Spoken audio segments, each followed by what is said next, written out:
देखिए, इसकी सच्चाई जानना है तो आप दवाई दुकान पे जाइए और दवाई दुकान वाले बताएंगे कि सारे भाजपा के नेता बीपी की दवाई कल खरीद के लेके गए। सारे लोग का ब्लड प्रेशर बढ़ गया है।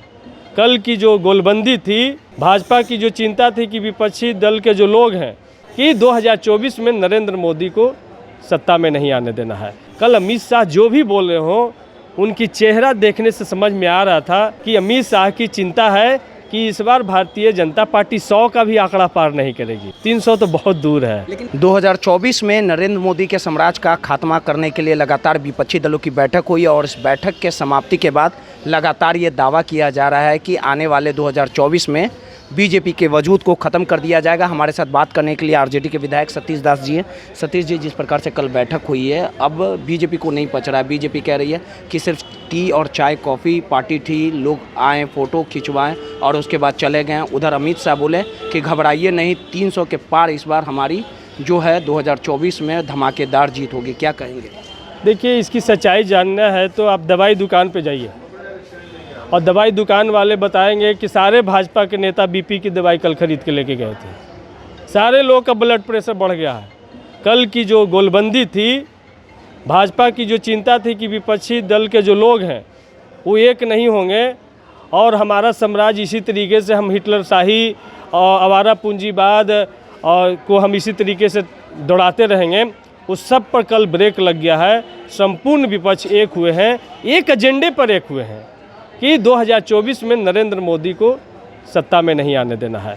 और यकीन मानिए, कल अमित शाह जो भी बोल रहे हों, उनकी चेहरा देखने से समझ में आ रहा था कि अमित शाह की चिंता है कि इस बार भारतीय जनता पार्टी 100 का भी आंकड़ा पार नहीं करेगी।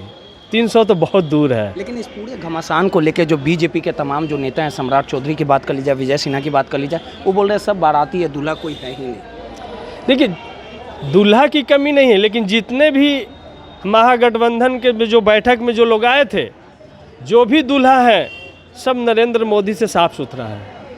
एक मामला है जिस प्रकार से AIMM के प्रदेश अध्यक्ष अख्तरुल इमाम, उन्होंने कहा कि अगर देश की बात कर ली जाए, बिहार की बात कर ली जाए, तो कोई ऐसा मुसलमान नेता नहीं आया जो मुसलमानों के हित के लिए बात करे। तो इस तरह का बयान किस तरह से देखते हैं आप? देखिए, अख्तरुल इमाम साहब को नहीं जानकारी है। लालू प्रसाद यादव जी बैठे थे ना बैठक में, देश के अल्पसंख्यकों का सबसे बड़ा हितैषी कोई है तो लालू प्रसाद यादव जी हैं, जो उस बैठक में मौजूद थे। नीतीश कुमार जी उस बैठक में मौजूद थे और जम्मू एंड कश्मीर के दो पूर्व मुख्यमंत्री मौजूद थे। महबूबा मुफ्ती मौजूद थी, उमर अब्दुल्ला साहब मौजूद थे। तो कैसे नहीं मुसलमान का चेहरा, जिन्होंने संकल्प लिया कि इस गांधी के देश को हम गोडसे का देश नहीं बनने देंगे। तो ये अख्तरुल इमाम साहब देखना भूल गए होंगे।